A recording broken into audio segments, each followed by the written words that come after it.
Salut, c'est Quentin, bienvenue dans cette nouvelle vidéo. Aujourd'hui, je vais répondre à la question que faire après un BTS profession immobilière. Chaque mois, vous êtes des dizaines à me poser cette question et vous hésitez entre plusieurs possibilités. Et c'est vrai qu'il y en a pas mal et aujourd'hui, on va essayer de couvrir à peu près la quasi-totalité des possibilités de ce que vous pouvez faire après un BTS profession immobilière, que ce soit des poursuites d'études ou que ce soit rentrer sur le marché du travail. On va voir que ça va être à peu près les deux grandes catégories et on va détailler un petit peu ces deux grandes catégories pour voir toutes les options possibles. Ce que je vous propose, c'est qu'on ne perde pas plus de temps et qu'on commence maintenant avec déjà les poursuites d'études. Qu'est-ce que vous pouvez faire après un BTS profession immobilière, donc un bac plus 2 en poursuite d'études? Première chose que vous pouvez faire, ça va être des licences générales. Les licences générales, elles sont faites en fait pour continuer jusqu'à un bac plus 5. Pour intégrer ces licences générales-là, il faut quand même un bon dossier. Alors quand je dis bon dossier, il ne faut pas forcément des excellentes notes, il faut quand même un bon 12 de moyenne, 12-13 de moyenne, mais ça va être surtout les appréciations qui vont compter, voir si vous êtes quelqu'un de sérieux. Ils vont regarder vos absences, ils vont regarder votre comportement en cours surtout. Donc voilà, si vous avez un dossier qui est assez solide, là vous pouvez tout à fait prétendre à intégrer une licence générale. Alors j'ai noté deux licences générales que la plupart des élèves en BTS profession immobilière choisissent. Ça va être la licence éco-gestion et la licence de droit. Tout simplement, troisième année de droit et licence éco-gestion, c'est celles qui sont le plus prises par les élèves du BTS profession immobilière. Deuxième chose que vous pouvez faire après un BTS profession immobilière, ça va être d'intégrer des licences dites professionnelles. Les licences pro, je pense que vous connaissez sûrement. Quelle est la différence avec les licences générales? Tout simplement, c'est le fait qu'elles sont faites pour vous préparer à rentrer sur le marché du travail directement après cette licence pro-là. Donc en général, ces licences, elles sont faites en alternance. À noter qu'il est quand même possible, après votre licence pro, de continuer jusqu'à un master, donc un bac plus 5, si vous avez envie. Alors seulement, petite astuce, pendant l'entretien en licence professionnelle, ne dites pas que vous faites cette licence pro pour ensuite continuer les études, parce que de base, elles sont faites pour vous faire rentrer sur le marché du travail. Donc c'est pas hyper bien vu. Lors de votre entretien, dites que voilà, vous, après cette licence, vous voulez vous trouver un CDI, etc. Vous voulez trouver un emploi, rentrer sur le marché du travail, ce sera beaucoup mieux vu, même si vous, après de votre côté, vous savez que vous allez continuer vos études, parce que c'est tout à fait possible.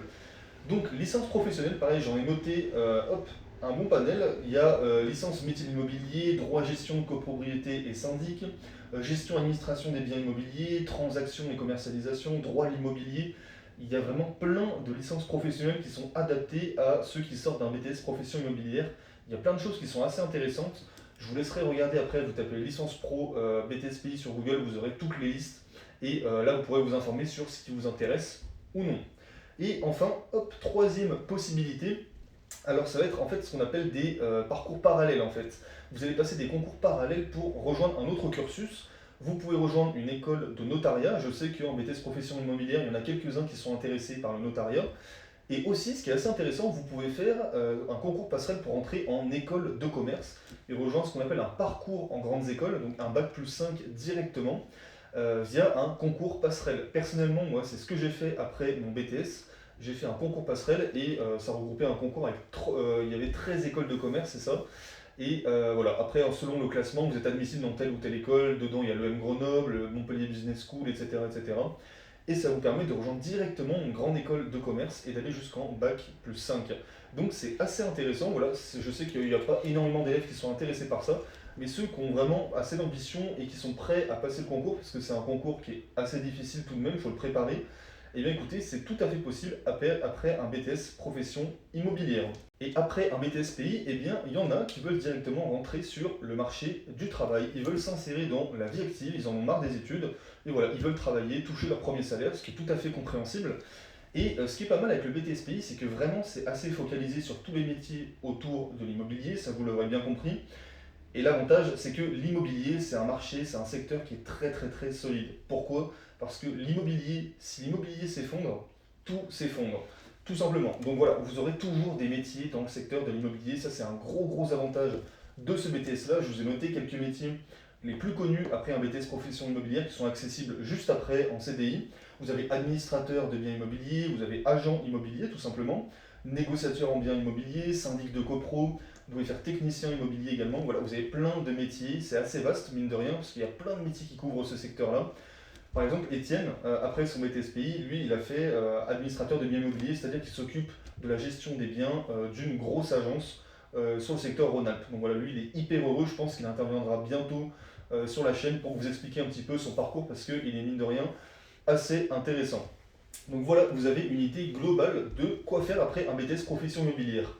Poursuivre vos études, école de commerce, licence professionnelle, licence générale, école de notariat si vous le souhaitez, ou alors rentrer dans la vie active. En général, vous avez quand même assez de demandeurs, vous avez quand même assez d'offres d'emploi sur ce marché-là, donc ne vous faites pas trop de soucis sur ça.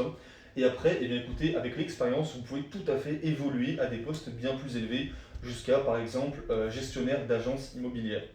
Voilà, écoutez, c'est tout ce que je voulais vous dire. Si jamais c'est pas encore fait, vous pouvez cliquer sur le lien dans la description, rentrer votre adresse mail et ensuite je vous enverrai un conseil par jour pour réussir le BTS profession immobilière. Je vous parle des épreuves écrites, je vous offre des vidéos sur l'oral de CPAP, l'oral du IL. Enfin, voilà, avec Étienne, on vous donne plein de conseils pour que vous puissiez réussir votre BTS profession immobilière.